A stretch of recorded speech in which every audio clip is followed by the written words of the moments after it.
question for you. Do you stand out as a speaker? Do you really stand out as a speaker? Or do you leave your clients and your audiences a little bit confused as to why they should book you? We've had some lovely feedback from your breakout session. Thank you for sharing that. And I'm gonna talk about some of this as we go through this session. Standing out, being a speaker, it's a competitive industry, and quite often speakers are left a bit confused, not knowing how to stand out, how to really describe what it is they do. So what I'm going to do in this session is give you some tips and pointers. I'm going to give you a tool to use that will help you really understand what makes you different and what makes you stand out. As National President of the PSA UK, I'm having a whale of a time this year. I get the absolute delight of traveling the globe and talking to lots of different speakers. And I do it virtually and also in the room. I met some of you at the PSASA convention in April in Johannesburg, and it was fabulous. And I think that's why they've invited me back. So thank you very much. It's lovely to be here. So I'm going to talk to you about why it's important to stand out. And then I'm going to share with you a tool that will help you to stand out. And you're going to have to do some work. It's not just going to be me standing here talking at you, because not all of us speakers like doing that. Let's think about why you need to stand out. I'm going on holiday in a couple of weeks' time. I'm going to Switzerland, partly because I'm going to go and deliver some training for a client, and I've decided to spend a couple of days before going to the client, having a few days off and walking in the mountains with my other half. So we started looking at where to stay, and we're big fans of Airbnb, but we like hotels as well. And we started looking online at where to stay. Now, budget aside, it was quite a tricky choice because we could have gone very cheap and cheerful, but some of the places, the description never quite matches where you end up staying. They're very good at their marketing, and I commend them for that. But they say some fabulous things about how wonderful it is and the wonderful lake view, and you get there and you find out that actually you're just looking out over a slightly soggy puddle. So it's not quite as all it's made out to be. You can spend a lot of money on going to a hotel where they might make you feel super special and pampered. At the end of the day, it's quite an emotional decision that you're making. Do I put up with going somewhere that it might be okay, or do I splash out on somewhere where I'm going to feel a lot more special? Now, weirdly, it's quite similar as speakers, because as speakers and coaches and trainers, we provide a service. We're not providing product. You can't say, well, I've got this mug, looks my PSA mug, and I've got this glass, which one do you want? With speakers, it doesn't work like that because we're providing a service. So here's what's happened. I've worked out a way of describing it and showing you. And I've got my high-tech bit of kit here, which is quite fun. You've got a potential client, and what you've done is you've attracted their attention. So that's A. You've done some marketing. You've told them a bit about why you're great. You've attracted their attention. From that point, you go to B, which is where you start building a relationship with them. Because as speakers, it's a service business. The way that we promote ourselves, one of the best ways is through building relationships, through networking, through recommendation. So they start getting to know you. This is where it gets slightly tricky, because at this point, they need to make a choice. Do they book you? You've built a relationship with them, you're getting to know them. Do they book you? Or do they book this speaker here? Or perhaps they might book this speaker here, or this one here, or even, get the lid off, this speaker here. So all of a sudden it's getting a bit messy. And you've got a potential client who has rather too many choices and doesn't know which speaker to go for. However, you can make their life easier for them, because you can take them from the building, the relationship building, you can take them straight up here.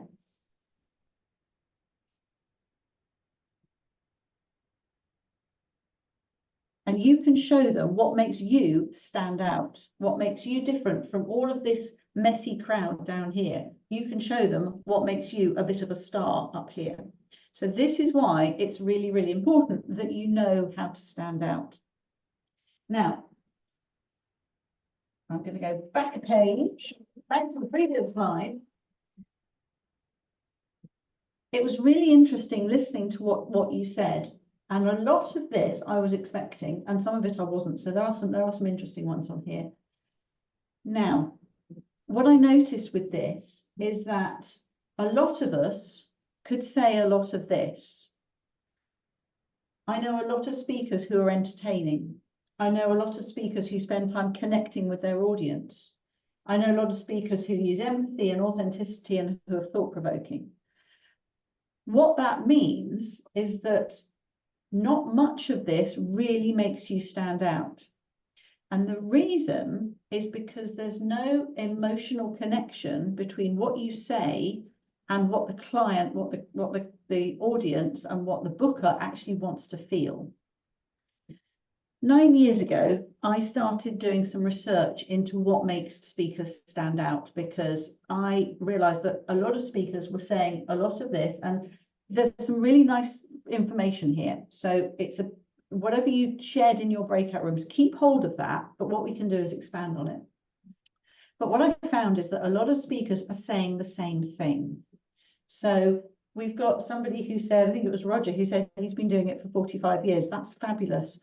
There will probably be a couple of other people who've also been doing it for 45 years. People talk about sharing value. We can all say the same thing. So I started digging into this. I started doing some research into what makes speakers different, what makes them really different.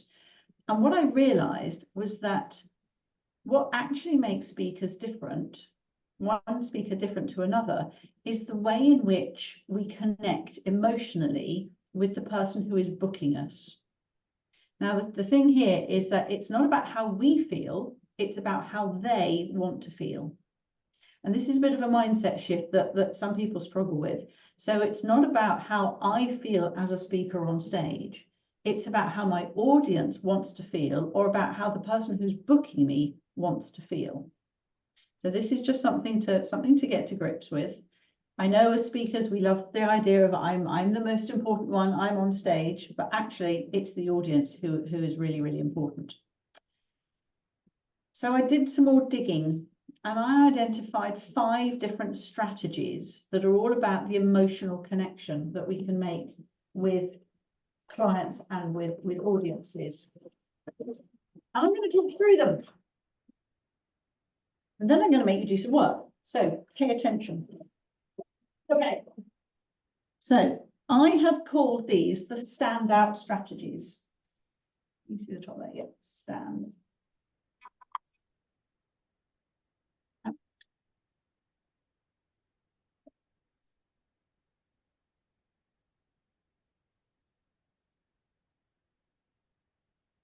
Now, the way they work is every speaker will have predominantly one of the 5 strategies that is the one that will make your business stand out. Some speakers have 2 of the 5, but never more than 2. And there's usually one that is more prevalent, that is stronger. Occasionally, I meet speakers who have 2 that are an absolute match. But what this is about is, as I talk through them, just listen out for the descriptions and note down any that resonate with you. Now, the first one may resonate. You think, yeah, absolutely, that's me, totally, 100%. That's great. You may listen to the first one and go, that's not me at all. And that's fine. But listen to all 5.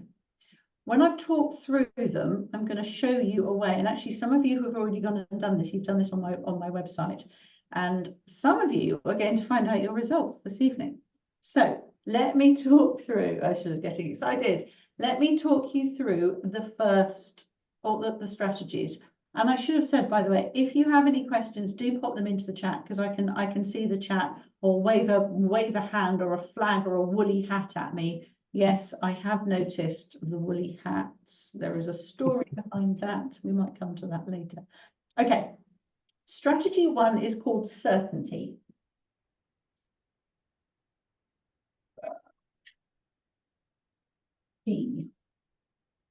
This is where clients book you because they see you as a safe pair of hands.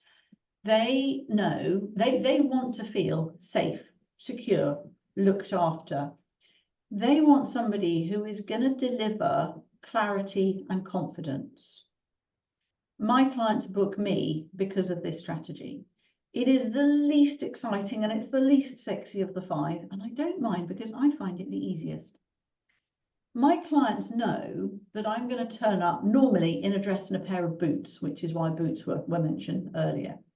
It was too hot in Joburg when I came over in April. I couldn't wear my boots.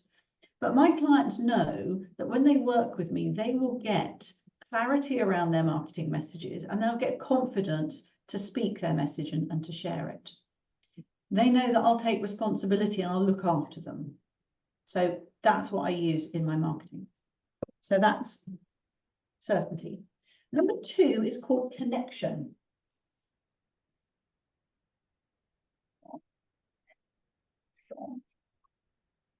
Now, this is not about making a connection with the audience, because we all have to do that as speakers.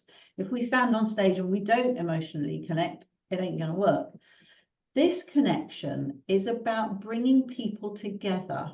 It's about when clients want to feel, they want to feel part of something bigger.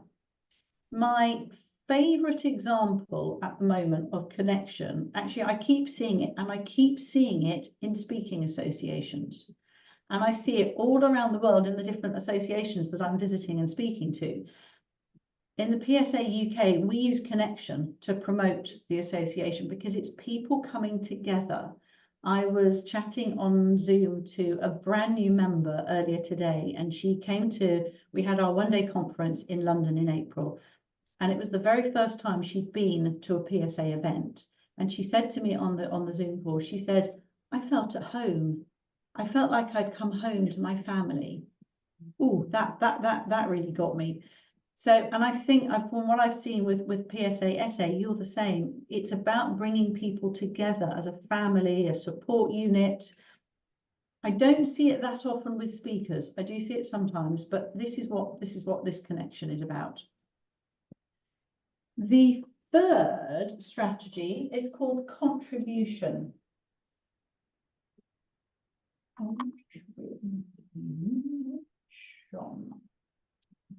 This is where clients want to work with you because they want to feel part of something bigger than just themselves and their business.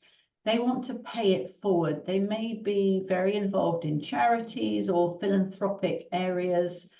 They may be involved in not-for-profit, and they see you as somebody who can help them to be part of something bigger and to pay it forwards.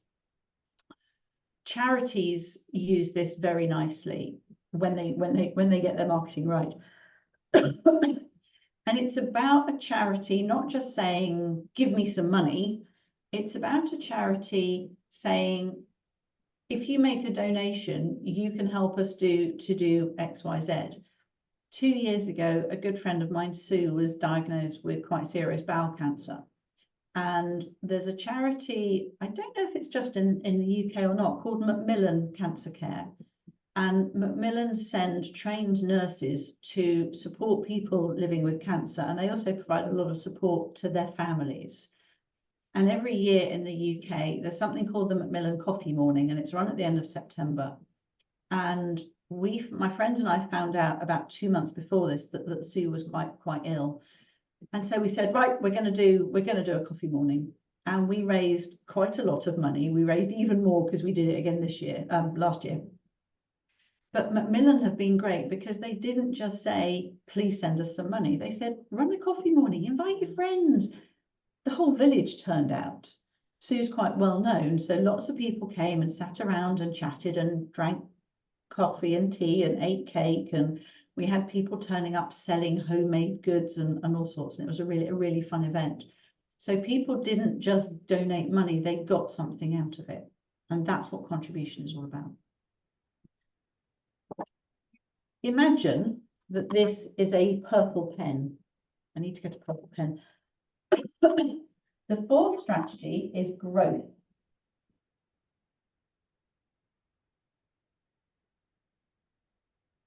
This is when your clients work with you because you can help them to grow personally or professionally, or even both. Let me tell you about another Sue. I have a lovely client, Sue, who I've been working with on and off for about 20 years now. And Sue is an amazing speaker and trainer. She travels the world helping predominantly women to become more assertive, to become braver, to have more confidence, to apply for the promotion that they want. Sue goes and works with quite large organizations who have women working at all levels, but not very many at the higher levels. And Sue's work is all about helping women to become more empowered, helping them to develop a stronger sense of hope and a stronger sense of imagination, so that they can really see what's available to them. Sue, I was talking to Sue yesterday, and she said that she'd received a message on LinkedIn from somebody who said, Sue, thank you so much for the workshop that you ran recently. It was so good that I've decided to leave my job. But it was because she'd gone to apply for a better one. So that's just an example of growth. Sue works predominantly with individuals with their growth, but also with the companies. So that's growth. And again, use your imagination. This pen is orange. And this strategy is significance.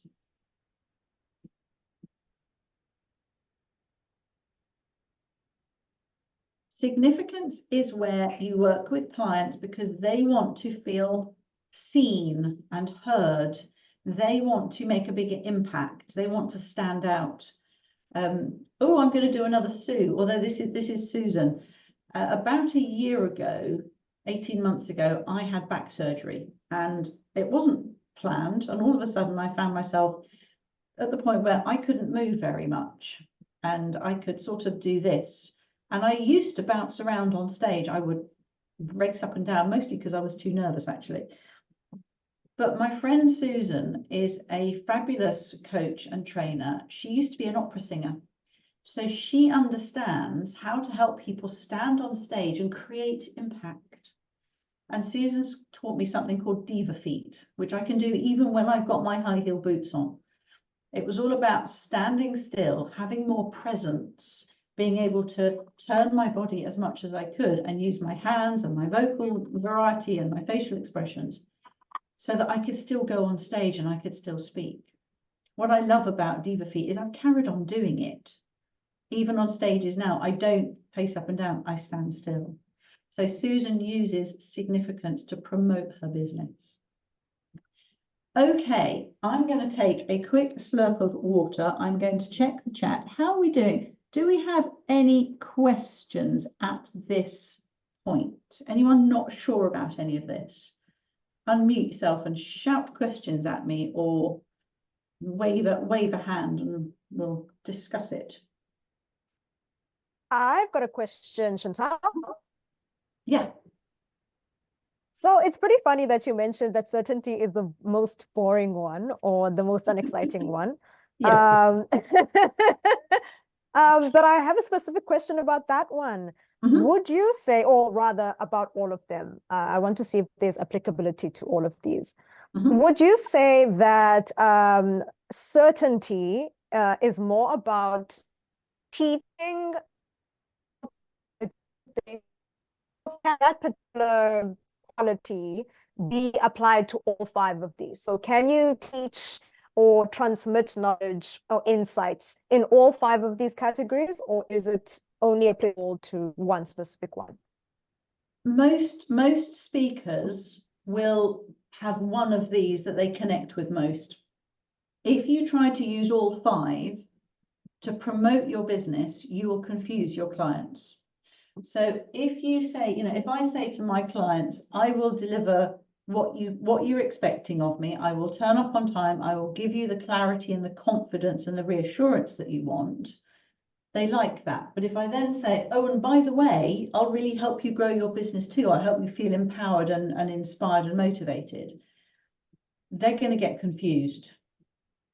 Most people who are buying speaking services will have one of these 5 that they need to fulfill. It's their personal need or the one for their organization. So this is very much about picking the one that works best for your business and sticking to it. When I was digging into this quite a few years ago, I was convinced that growth was the strategy that I should use for my marketing business. I had a team of young people working with me. They were super keen on social media and websites and blogs and YouTube. And they were saying to me, get out there and sell this to our clients because they want to grow.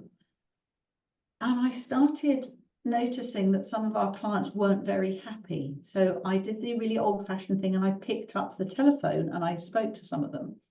And I said, what is it you actually want from us? And they said, we want you to do our marketing. We want you to tell us what marketing to do. We don't care how you do it. We just want results and we need somebody to get it done. And that is total certainty. What I was trying to do was I was trying to promote my business on growth and it was really missing the mark and my clients were getting confused. As soon as I switched back to using certainty, the clients relaxed and more clients came in. Does that answer the questions here? Yeah. Yep, it does. Thank you. Wonderful. Okay. Bill says growth to outputs, personal or professional. So it might be, if you're a coach or a speaker, you might work individually with people on their personal growth. You might also work with a company that is looking to grow. Quite often it's both. You might be brought in to help the individuals in the company to grow and develop in order to help grow the business. But yeah, it's personal or professional. And Diana's already put it in there, so that's fine. Any other questions? Tim, you had your hand raised. Sorry, say that again. Me. Tim, yeah, Tim had his hand up. Tim, all over to you. It was around where you spoke about and said marketing strategies, including these or one of these words in your actual marketing strategy. So if I've got a speaker brochure or I'm on LinkedIn, you're saying that this, for example, if I identify with certainty, that needs to clearly come out, that they will find me safe, that they'll be looked after, that there's going to be clarity, they know what they're going to get, there's an expectation, there's responsibility, I'm going to be there on time, I'm going to be there early, they can relax and not have anything to worry about. Yeah. You've jumped the gun beautifully. Hold that thought, because I am going to talk to you in a little while about how to use this in your marketing. Wonderful. Beautifully done, Tim. Right, what I want to do is, can I share my screen? Yes. Right. Okay, now some of you, can you see the screen that says take the test? Some of you have done this already, because I think somebody put this into your WhatsApp group yesterday or today. Now, on my website, yeah, you can see the URL there. There's a test that you can take on the website. Feel free to do it, and I'll send you a report that will show you which is your main strategy. But alternatively, take a photo of this or take a screenshot, because these are the words that are really important. And this is where you can use them later. So if you do want to take this test, what this does, what you're looking for is the words that your clients use when they talk about you. So if you don't know what your clients think about you, or what they think about how, sorry, let me get that right. If you don't know how they feel when they work with you, ask them. Do that old-fashioned thing of pick up the phone. You could send them an email and say, why do you work with me? How does it feel? You could send them a survey. You could ask them for a LinkedIn recommendation. The problem with all of those is you don't really get to the feelings and the emotions, and that's what we're looking for here. So if you say to a client, how do you feel when you work with me? If they say, oh, I love working with you, it's wonderful. That's nice, but that's not what we're looking for. We're looking for the emotions and the feelings. And you can prompt them. You can show them this list if that helps. I do that quite a lot. So you're listening out for emotional words that they say. If you know what they say about you and how they feel when they work with you, what you can do is go through this test and tick any of the words that resonate with you. Now it says on the screen only 5 to 7 from each list. Somebody actually completed it a couple of days ago, and he ticked 15 in one list and 1 in each of the other 4. Now that was fine, because that said to me that was absolutely definitively the strategy that makes his business stand out. And I checked it with him and he said, yeah, that's perfect. That's what I want to do. Even down to the point that the color of the list matches the color of his logo. Now, just to confuse the heck out of you, the order of those words does not match this order here. But I did mention colors earlier, so that might give something away. I haven't put the names of the strategies onto that form on the website because I don't want people to think, oh, I'm definitely certainty, therefore I'm going to tick all of these. But if you want to, go through those and tick them. Now, 2 very brave souls completed this test about a week ago. And I checked it with them and I said, can I share your results live on this event? And they both rather foolishly said, yes, okay. Now, there is always a bit of, it's always a bit like, oh, have I done the right thing? So I'm just trying to open up the file. There it is. So this is as nerve-wracking for me as it is for them, because I think the tests got it right, but I want to check with them. So, Ursula, let's come to you first. Of the 5 strategies, which one resonates with you most? Which one do you think is yours? And unmute yourself and tell us. Growth. I want to say number 4. Yes. Yeah. So the test showed, what I do is the numbers all come through to me. I stick them through a little bit of software, because what you may have noticed is that the number of words in each list is not the same. So I have some clever stuff here, technical stuff that looks at it. And what this showed, I'm just looking at the numbers now, it showed that on growth, Ursula got the highest score out of the 5. Second to that, oh, that's interesting, because certainty and significance are quite close afterwards, but the growth is much higher. Now, this means, Ursula, that in your marketing, you can use all the words from the purple list, because remember, this is purple here. I did have a purple pen floating around somewhere. Chantal, that's very cool. It's confidence boosting to kind of now know that. Is it the words in the growth column, are they ones that you've used in the past in your marketing?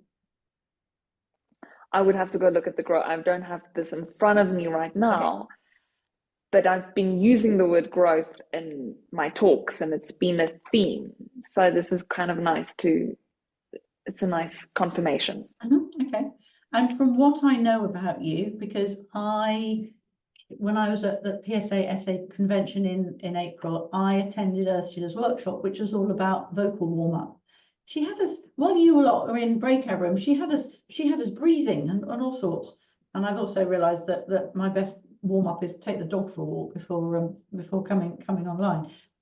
So the work that she does, the work that you do, Ursula, I think it helps speakers to grow personally and professionally, actually, because you're giving people confidence to speak out. You're helping them improve their voice when they're on stage. Make sense?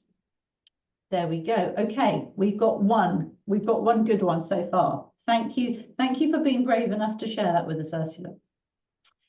Tim. Yeah, Okay. I'm confuddled now. Okay, why are you confuddled? I was going for certainty, but now that I know growth is purple, I Yeah. looked at those words and resonated more with the purple than this, but I don't know which list is certainty.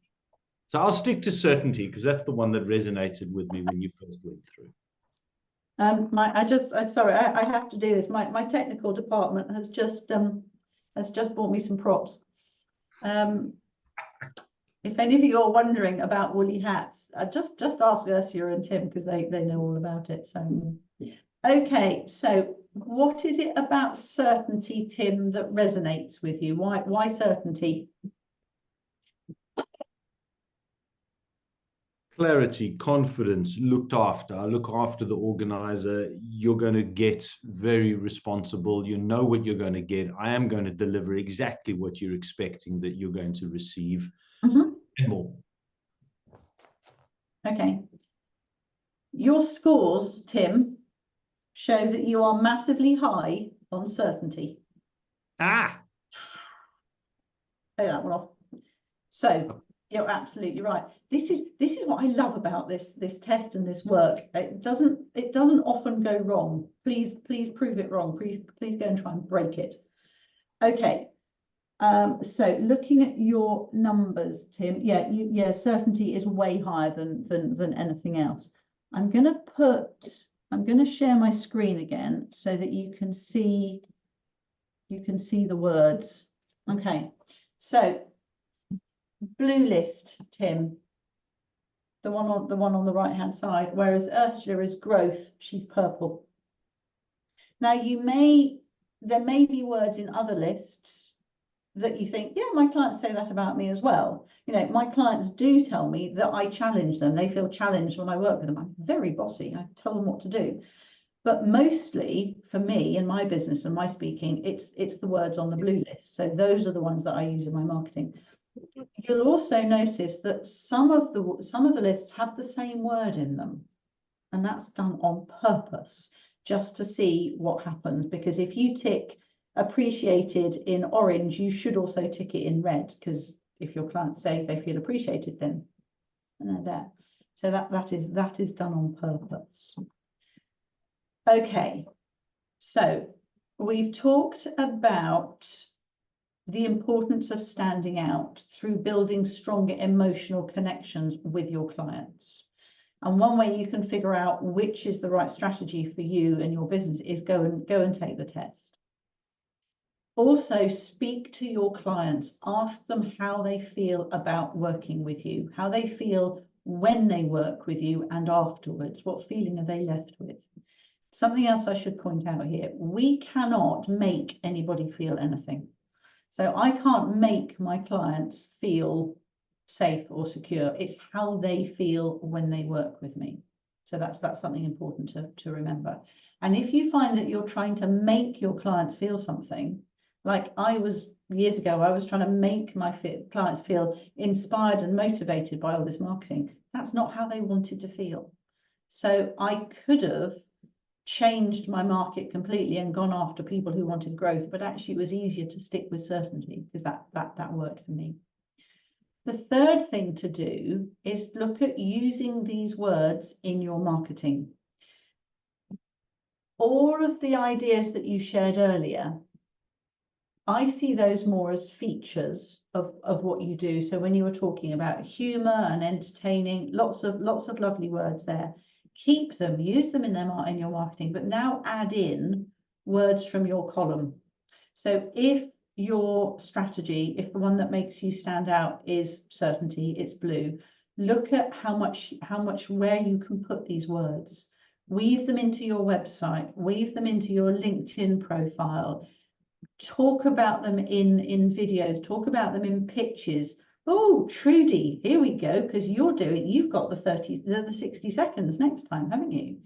So whichever strategy you want to go for, Trudy, think about how you can weave those emotional words in. Talk about how your clients feel when they work with you. What I also found interesting about the words that you all shared earlier, they're much more, I think, about how you are when you're delivering. So I entertain my clients, I have humor, I have lots of experience, and that's great, because what is also good about this is these words can be used in your marketing, in any written or spoken material that you produce. You can use them in your sales. So when you're having a sales conversation with a potential client, make sure that you bring these words in and get that emotional connection. And then you can also use them in your delivery. So if growth is the strategy that you're using to promote your business and your speaking, then make sure that you actually deliver that. You know, talk about growth, show clients how much you can help them to grow when you're actually delivering. Okay, how are we doing? We've got about 10 minutes left, according to my funky little timer on my desk here. So, Tim, I hope you're not scared anymore. Jem, thank you for sharing the test. Bill says, I think certainty. Bill, do you want to unmute and come and talk to us about that? No, that was certainty for Tim. I'm agreeing with Tim. I haven't been through sessions with him. I think certainty is Tim. Yes, so I'm agreeing with what your instrument says and agreeing with what Tim says. Tim, you give me a feeling of certainty. I can, when we've gone through these sessions before. So thank you for that. Oh, there we go. That's wonderful. Thank you, Bill. So hopefully, Tim, you're even less scared now. Anybody else? Anybody? Sia, yes. How are we doing? Yeah, I loved this. So thank you very much for all of this. I personally also resonate with certainty just from how you were explaining it and from the words that are on the page, specifically because what I talk about and the stuff that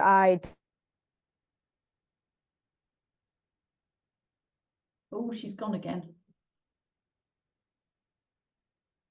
No, everybody's frozen. Yeah.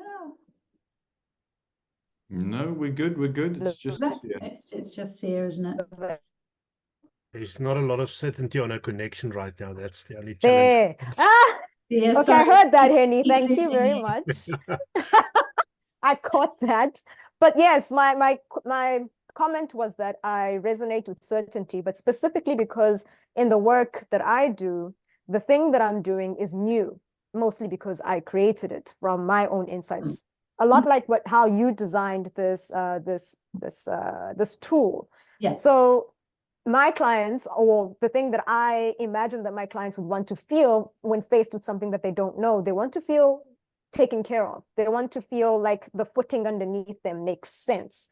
They want to feel like this thing that they are learning will not only help them, it's something that will actually be practicable for them and applicable for them. So I want to give them as sort of like as stable footing as I possibly can. And a lot of, but while still maintaining that excitement of there's something new that you are learning that's going to be really useful for you. So, yeah. I think you're right. There are two strategies that can work in these situations. Certainty is definitely one of them, and I think that's probably the strongest. There may also be people who are the early adopters who want to feel challenged and excited and energized by something new, and that would be growth. But it sounds like with your clients and the work you're doing, they want that. They want the safe place. So definitely certainty. That's good. Okay, I'm just looking at the chat. Petra's made an interesting point. She thinks growth followed by certainty. It is fine to have two, and growth and certainty do work together. And if that's the case, lead with growth, major on growth in your marketing and your sales, and then add in a little dusting of certainty as well. But take the test, because what I can do there is look at what the numbers are, because it may be that you're quite close. It may be that growth is up here and certainty is lower down, because then you can work out almost what percentage of growth to certainty you can use. Lewis has asked a brilliant question. Do you speak from what you want to say about yourself, or speak to the booker in the language they want / need? It is absolutely what they want and need. It's not about us. So if you have a speaker booker who is looking for a speaker who can motivate and inspire and challenge, that's growth. But if you yourself want to be all about safety and security and certainty, if you speak to them in that language, they're going to go, I don't want that. Now, it may be that you don't want to be delivering that. So there does need to be a match as well. And this is why I said all those years ago, when I thought that my clients wanted growth, they didn't, they wanted certainty. And it worked for me because I like delivering certainty. And so that made sense for me. But this is very much about identifying who your ideal clients are as well, because we don't have to work with everyone. And in fact, if we try to work with everyone, it just doesn't work. People will come to me and say, oh, could you help me with X, Y, and Z? And if they're looking for growth or significance, I'll say, no, I'm not the right person for you. Talk to these people. Talk to one of the Sues. And no, Jem, you can never have too many friends called Sue. Chantal, yeah. I don't know how to raise a hand on this on Zoom, so my apologies for jumping That's in. okay. I think it's a great perspective. You can't win all the fights, right? And you can't win all the bids. And, you know, should you talk to them in the language they want? I reflect on your list. I lost a keynote. We got into the last round against someone who he was in the contribution phase, right? He was massive. He was winning, and I was never. If that's what they wanted, I was actually never in the fight, right? But it's fine. That's what they wanted. I wasn't. And then we had another one where I gave up a keynote because they booked on the speaker and then sort of gave me the topic, and I said, "Hang on, that's not. I cannot authentic. I love the topic. You need someone who's more on the contribution connection space necessarily than the growth space to be able to deliver that." I literally handed it over to a colleague. I said, you need to be speaking to John, right? So I think it's not only going to meet them on talking to the language they want. It's just the authenticity of saying, personally, I do keynotes on growth, right? So and if someone wants something else, let them have it, right? Or even guide them, let them know that you're not the man for them. Absolutely. Or lady, of course. Yeah. No, I think it is the best thing to do, because otherwise, if somebody books you for a speech that you don't really want to give, it's not the right audience, it's not the right emotional connection, you're not going to do a great job for them. The audience is going to feel disconnected and go away going, well, that wasn't really what we were expecting. And it's not very good for your reputation. It's much better if you can say, this isn't for me, let me put you in touch with somebody who is perfect for it, because they'll remember you for that. So yeah, well done. It's a brave thing to do. I remember in the early days, I took every job that was coming and ended up doing some weird and wonderful projects because I needed the experience and I needed the money. But you get to the point where you can go, no, that one's not for me, I'm off. So let's have a look. Lots of people taking the test. Jem says, is it a good idea to have a catchy tagline for your business to stand out, like the keynote tickler? Jem, you're just different. Taglines and straplines. Sorry, I've known you for a long time. Straplines are interesting. I'm not a huge fan of them because I think too much changes. You can spend a lot of time trying to come up with the perfect line, and then somebody else will come along and they've stolen it, or the client says it doesn't quite work. Jem, with yours, having the keynote tickler, there's something in there that is humorous, and it's very you. Which strategy do you think is yours, Jem? I don't really know. I think okay.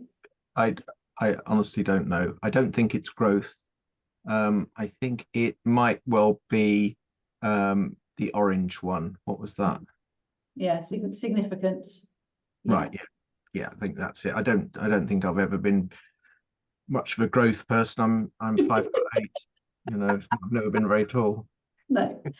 Okay. So it's significance. Yeah, I think it probably is for you, because you help. By tickling people's keynotes, you help people to have a bigger impact and to make a bigger impression on the audience. And do you know why it's a funny thing? It's because it's got the k sound, and the k sound is the funniest sound. Comedians always use the k sound. So it's funny because it's at the start of keynote, but it's even funnier because it's in the middle of tickler. Wow. All Now- funny words have K's and sounds in the middle. I didn't know that. Oh, that's brilliant. Well, in that case, you have to keep it. There's no point in you ever changing it. That's, yeah, it is. It's funny. Love it. I've worked with some companies and some clients where we do come up with a strap line because so this isn't about using significance in your market. It's not about using the word significance in your marketing. It's about using the emotions and the feelings.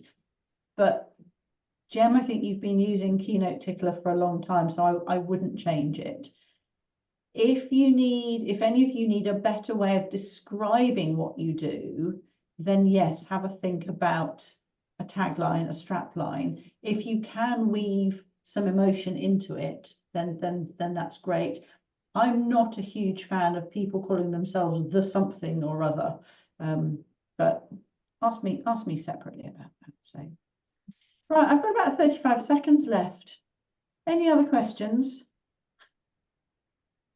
Oh, Petra, that's a really good point. Petra's saying in the chat that she's got her business and her charity foundation. Take the test twice. Do one for each. Don't try to do them together, because chances are the marketing for your business will be very different to the marketing for the foundation. So do the test twice, and we'll have a look at that. 3, 2, 1. That's it. I'm done. Thank you very much for participating. Thank you for all of your questions. Please do go and take the test. I'm not going anywhere just yet until they kick me off the Zoom call. So if there are any other questions, please shout. But thank you.